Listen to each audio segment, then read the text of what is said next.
Hey guys, welcome to the Planter TCG second video.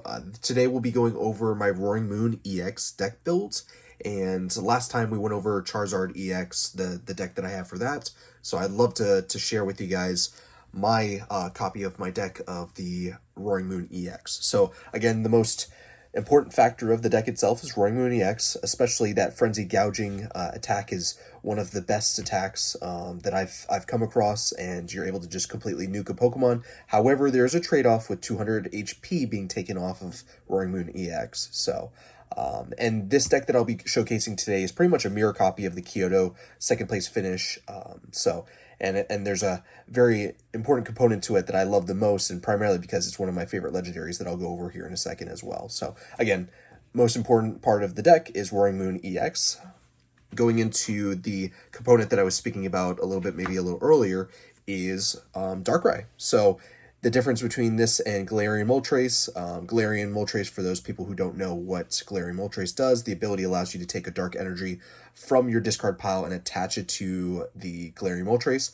I like to use Darkrai V and Darkrai V-Star. So the main reason as to why I absolutely love using this combo here is being able to use Darkrai V-Star's V-Star ability, which is Star Abyss, which during your turn you may put up to 2 item cards from your discard pile into your hand. So whether this is late game and you're trying to find a way to attach more dark energy to your Roaring Moon EX, or you're looking for a Lost Vacuum to take off a specific item or tool off of your opponent's Pokemon, Darkrai V-Star has the ability to be able to pull that from your discard pile and put it back in your hand, which could be very crucial late game to be able to do that. So again, I really enjoy using this tandem here of the Darkrai V and Darkrai V-Star, and the added benefit to this as well is we can use Dark Pulse as a way of getting rid of other Pokemon that we may not want to get rid of via our Roaring Moon as well. So again, a solid second attacker and also utility with its V-Star ability. So,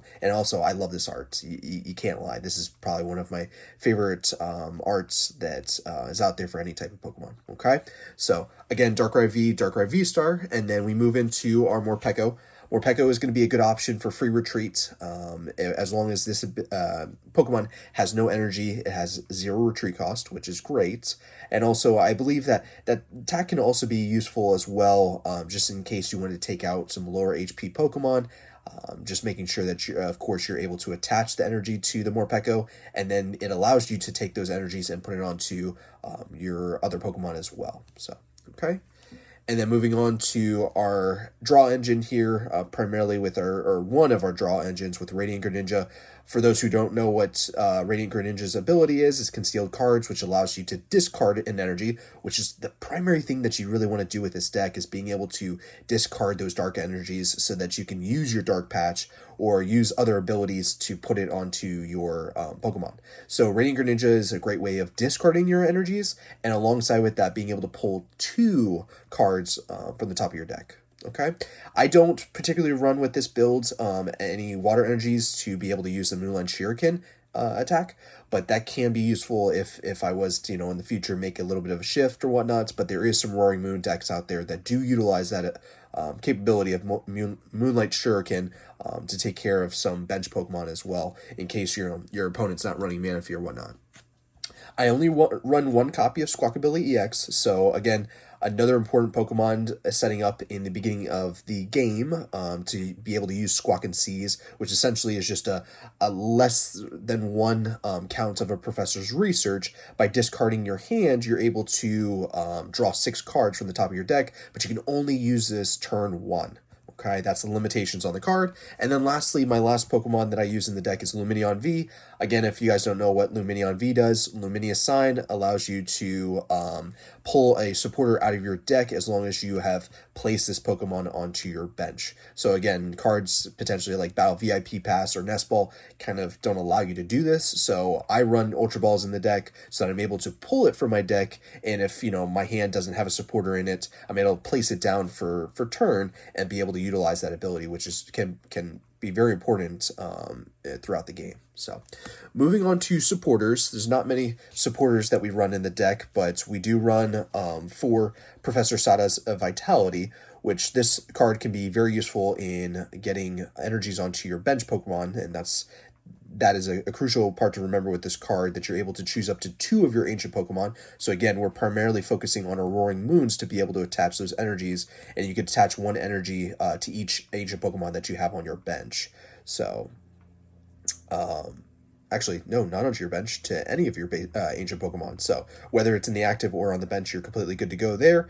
And then again, you're able to draw 3 cards as long as you were able to use that ability from Professor Sada's. Okay, moving on to our other supporters, we run 1 Iono, which again, you're able to place this down, and you'll have you and your opponent will shuffle your hand to the bottom of your deck and then draw the number of cards that you have left as prize cards into your hand from the top of your deck. And then Boss's Orders, of course, Boss's Orders allows you to take any of your opponent's bench Pokemon and bring it up to the active, which can be very important as well. So now getting into the items, this deck definitely has a lot of items, and we'll kind of go over them pretty quickly, hopefully.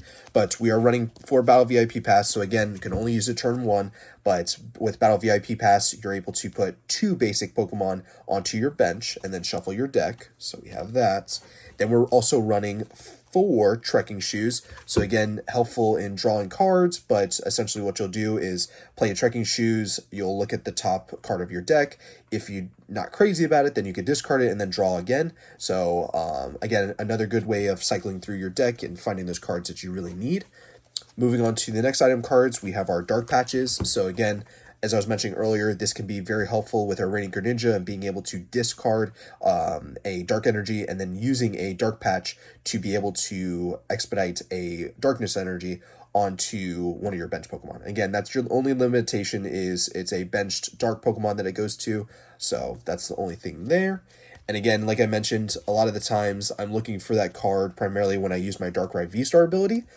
And then moving on, we have 3 Earthen Vessels. Again, we're able to, if you don't know what the card does, you're able to discard any card in your hand and be able to search up to 2 basic energies in your deck and put them into your hand. So again, most of the time, if you're trying to discard a dark energy, you're able to use Earthen Vessel to discard 1 and then pull 2 from your deck. So, and another way of being able to discard our dark energies is Ultra Ball. So again, this is very helpful in getting, a Roaring Moon, if potentially that isn't already on your bench, or in my case, since I'm using that Darkrai V-Star, I will use a Ultra Ball to be able to search that out in the deck as well.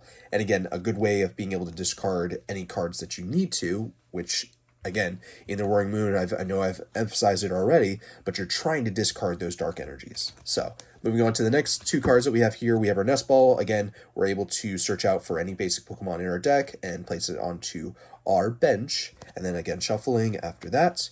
Then and this is going back to why I'm only running 1 boss, but the deck does so well in cycling and getting cards from your deck into your hand. And so I run 4 copies of Cross Switcher. So again, if you don't know what the card does, as long as you play 2 Cross Switcher cards at once, you're able to switch one of your opponent's bench Pokemon with their active, and then you do the same by switching one of your bench Pokemon with your active. So again, you have to play 2 to have this effect go about.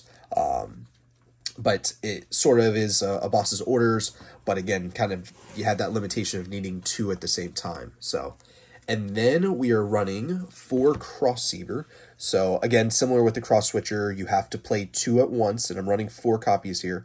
But you're going to play 2 Crossseavers, and this allows you to put a Pokemon or a supporter card from your discard pile into your hand. So a lot of times, if potentially, hey, a Roaring Moon I need on the bench, or any Pokemon that had maybe been defeated or discarded, I'm able to put that back into my hand and then potentially play on my bench.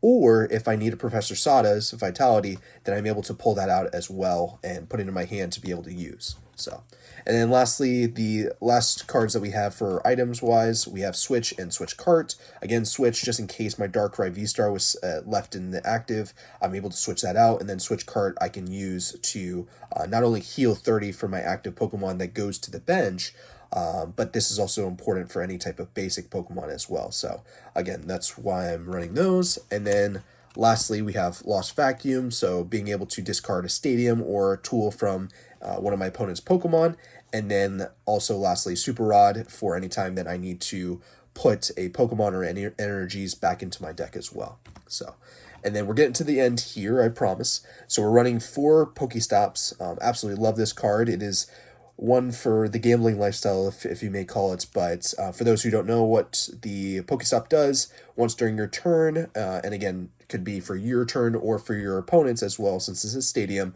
you discard 3 cards from the top of your deck. Any of those cards that are item cards, you're able to put back into your hand. Anything else needs to be discarded, okay? And again, with this deck running so many item cards, majority of the time you do have some success with that as well. So, and then lastly, I am running 9 total darkness energies. And again, with the Darkrai V-Star attack, the max that you're able to truly get out of that is 270. And again, that's dependent on all of those dark energies being attached to your Pokemon in play. But 270 energy is the max out on that as well. But majority of the time that takes care of most basic EX cards or any type of potentially stage 1 EX Pokemon as well, or potentially Vs. Okay, so again, guys, I appreciate you following through the video itself. That's my second deck that I wanted to go over with you guys. I will have a link to the first deck that I did, hopefully in the description as well, just so that you guys are able to refer back to that one with my Charizard EX build. But again, I greatly appreciate you listening and watching along, and please don't forget to follow and subscribe today. Thanks.